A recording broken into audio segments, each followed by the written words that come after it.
నిర్గమకాండము 12వ అధ్యాయము. మోషే అహరోనులు ఐగుప్తు దేశములో ఉండగా యెహోవా వారితో ఈలాగు సెలవిచ్చెను. నెలలలో ఈ నెల మీకు మొదటిది. ఇది మీ సంవత్సరమునకు మొదటి నెల. మీరు ఇశ్రాయేలీయుల సర్వ సమాజముతో ఈ నెల దశమి నాడు వారు తమ తమ కుటుంబముల లెక్క చొప్పున ఒక్కొక్కడు గొర్రెపిల్లనైనను మేకపిల్లనైనను అనగా ప్రతి ఇంటికిని ఒక గొర్రెపిల్లనైనను ఒక మేకపిల్లనైనను తీసుకొనవలెను. ఆ పిల్లను తినుటకు ఒక కుటుంబము చాలకపోయిన ఎడల వాడును వాని పొరుగువాడును తమ లెక్క చొప్పున దాన్ని తీసుకొనవలెను. ఆ గొర్రెపిల్లను భుజించుటకు ప్రతివాని భోజనము పరిమితిని బట్టి వారిని లెక్కింపవలెను. నిర్దోషమైన ఏడాది మగపిల్లను తీసుకొనవలెను. గొర్రెలలో నుండి అయినను మేకలలో నుండి అయినను దాన్ని తీసుకొనవచ్చును. ఈ నెల 14వ దినము వరకు మీరు దాన్ని నుంచుకొనవలెను. తరువాత ఇశ్రాయేలీయుల సమాజపు వారందరూ తమ తమ కూటములలో సాయంకాలమందు దాన్ని చంపి దాని రక్తము కొంచెము తీసి తాము దాన్ని తిని ఇండ్ల ద్వారబంధపు 2 నిలువు కమ్ముల మీదను పైకమ్మి మీదను చల్లి ఆ రాత్రియే వారు అగ్ని చేత కాల్చబడిన ఆ మాంసమును పొంగని రొట్టెలను తినవలెను. చేదు కూరలతో దాన్ని తినవలెను. దాని తలను దాని కాళ్ళను దాని ఆంత్రములను అగ్నితో కాల్చి దాన్ని తినవలెను. దానిలో ఉడికి ఉడకనిదైనను నీళ్లతో వండబడినదైనను తినకూడదు. ఉదయకాలము వరకు దానిలోని దేదియు మిగిలింపకూడదు. ఉదయకాలము వరకు దానిలో మిగిలినది అగ్నితో కాల్చివేయవలెను. మీరు దానిని తినవలసిన విధమేదనగా మీ నడుము కట్టుకొని మీ చెప్పులు తొడుగుకొని మీ కర్రలు చేత పట్టుకొని త్వరపడుచు దాన్ని తినవలెను. అది యెహోవాకు పస్కా బలి. ఆ రాత్రి నేను ఐగుప్తు దేశమందు సంచరించి ఐగుప్తు దేశమందలి మనుష్యులలోనే గాని జంతువులలోనే గాని తొలి సంతతి అంతయు హతము చేసి ఐగుప్తు దేవతలకందరికిని తీర్పు తీర్చెదను. నేను యెహోవాను. మీరున్న ఇండ్ల మీద ఆ రక్తము మీకు గుర్తుగా ఉండును. నేను ఆ రక్తమును చూచి మిమ్మును నశింపచేయక దాటిపోయేదను. నేను ఐగుప్తు దేశమును పాడు చేయుచుండగా మిమ్ము సంహరించుటకు తెగులు మీ మీదికి రాదు. కాబట్టి ఈ దినము మీకు జ్ఞాపకార్థమైన దగును. మీరు యెహోవాకు పండుగగా దానిని ఆచరింపవలెను. తరతరములకు నిత్యమైన కట్టడగా దానిని ఆచరింపవలెను. 7 దినములు పులియని రొట్టెలను తినవలెను. మొదటి దినమున మీ ఇండ్లలో నుండి పొంగినది పారవేయవలెను. మొదటి దినము మొదలుకొని 7వ దినము వరకు పులిసిన దానిని తిను ప్రతి మనుష్యుడు ఇశ్రాయేలీయులలో నుండి కొట్టివేయబడును. ఆ మొదటి దినమున మీరు పరిశుద్ధ సంఘముగాను 7వ దినమున పరిశుద్ధ సంఘముగాను కూడుకొనవలెను. ఆ దినములయందు ప్రతివాడు తినవలసినది మాత్రమే మీరు సిద్ధపరచవచ్చును. అదియుగాక మరి ఏ పనియు చేయకూడదు. పులియని రొట్టెల పండుగను మీరు ఆచరింపవలెను. ఈ దినమందే నేను మీ సమూహములను ఐగుప్తు దేశంలో నుండి వెలుపలికి రప్పించి తిని గనుక మీరు మీ తరములన్నిటిలో ఈ దినమును ఆచరింపవలెను. ఇది మీకు నిత్యమైన కట్టడగా ఉండును. మొదటి నెల 14వ దినము సాయంకాలము మొదలుకొని ఆ నెల 21వ దినము సాయంకాలము వరకు మీరు పులియని రొట్టెలను తినవలెను. 7 దినములు మీ ఇండ్లలో పొంగినదేదియును ఉండకూడదు. పులిసిన దానిని తినువాడు అన్యుడే గాని దేశములో పుట్టినవాడే గాని ఇశ్రాయేలీయుల సమాజంలో నుండక కొట్టివేయబడును. మీరు పులిసినదేదియు తినక మీ నివాసములన్నిటిలోనూ పులియని వాటిని తినవలెనని చెప్పుమనెను. కాబట్టి మోషే ఇశ్రాయేలీయుల పెద్దలనందరినీ పిలిపించి వారితో ఇట్లనెను. మీరు మీ కుటుంబముల చొప్పున మందలో నుండి పిల్లను తీసుకొని పస్కా పశువును వధించుడి. మరియు హిస్సోపు కుంచె తీసుకొని పల్లెములోనున్న రక్తములో దాని ముంచి ద్వారబంధపు పైకమ్మికిని 2 నిలువు కమ్ములకును పల్లెములోని రక్తమును తాకింపవలెను.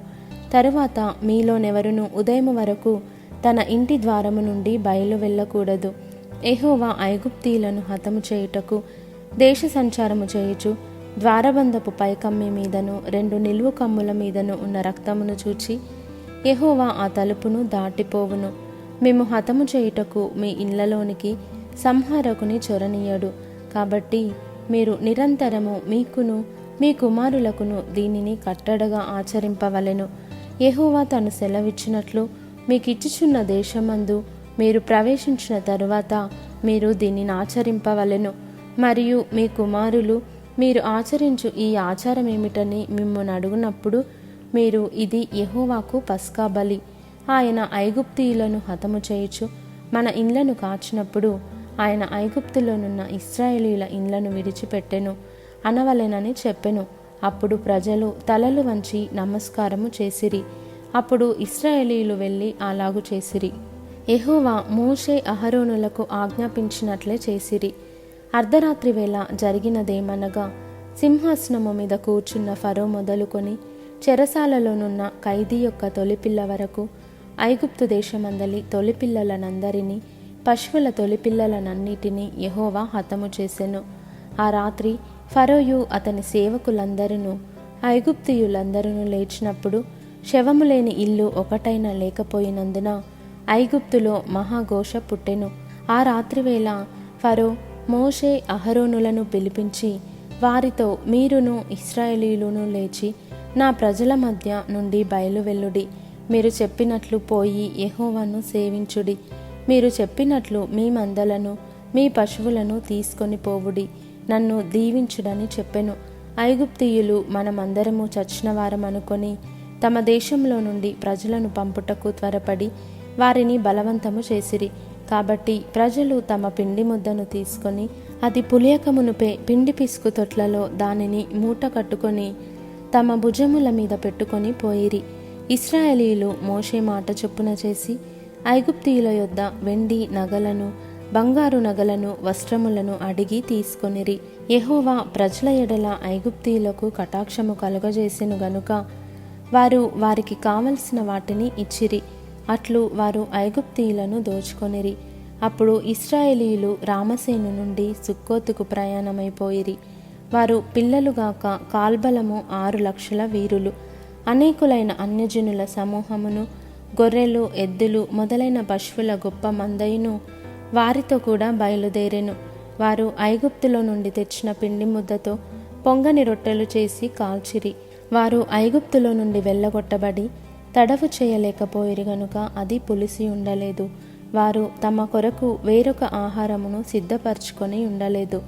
ఇశ్రాయేలీయులు ఐగుప్తులో నివసించిన కాలము 430 సంవత్సరములు. ఆ 430 సంవత్సరములు గడిచిన తరువాత జరిగినదేమనగా, ఆ దినమందే యెహోవా సేనలన్నీయు ఐగుప్తు దేశములో నుండి బయలుదేరిపోయెను. ఆయన ఐగుప్తు దేశంలో నుండి వారిని బయటికి రప్పించినందుకు ఇది యెహోవాకు ఆచరింపదగిన రాత్రి. ఇశ్రాయేలీయులందరూ తమ తమ తరములలో యెహోవాకు ఆచరింపదగిన రాత్రి ఇదే. మరియు యెహోవా మోషే అహరోనులతో ఇట్లనెను, ఇది పస్కా పండుగను గూర్చిన కట్టడ. అన్యుడెవడును దాన్ని తినకూడదు గాని వెండితో కొనబడిన దాసుడు సున్నతి పొందినవాడైతే దాన్ని తినవచ్చును. పరదేశియు కూలికి వచ్చిన దాసుడును దాన్ని తినకూడదు. మీరు ఒక్క ఇంటిలోనే దాన్ని తినవలెను. దాని మాంసములో కొంచెమైనను ఇంటిలో నుండి బయటికి తీసుకొని పోకూడదు. దానిలో ఒక్క ఎముకనైనను మీరు విరువకూడదు. ఇశ్రాయేలీయుల సర్వ సమాజము ఈ పండుగను ఆచరింపవలెను. నీ యొద్ద నివసించు పరదేశి యెహోవా పస్కాను ఆచరింపగోరిన ఎడల అతనికి కలిగిన ప్రతి మగవాడు సున్నతి పొందవలెను. తరువాత అతడు సమాజములో చేరి దానిని ఆచరింపవచ్చును. అట్టివాడు మీ దేశములో పుట్టిన వానితో సముడగును. సున్నతి పొందనివాడు దానిని తినకూడదు. దేశస్థునికిని మీలో నివసించు పరదేశికిని దీని గూర్చి ఒకటే విధి ఉండవలెననెను.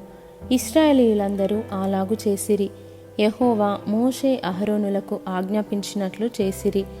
యెహోవా ఇశ్రాయేలీయులను వారి వారి సమూహముల చొప్పున ఆనాడే ఐగుప్తు దేశంలో నుండి వెలుపలికి రప్పించెను.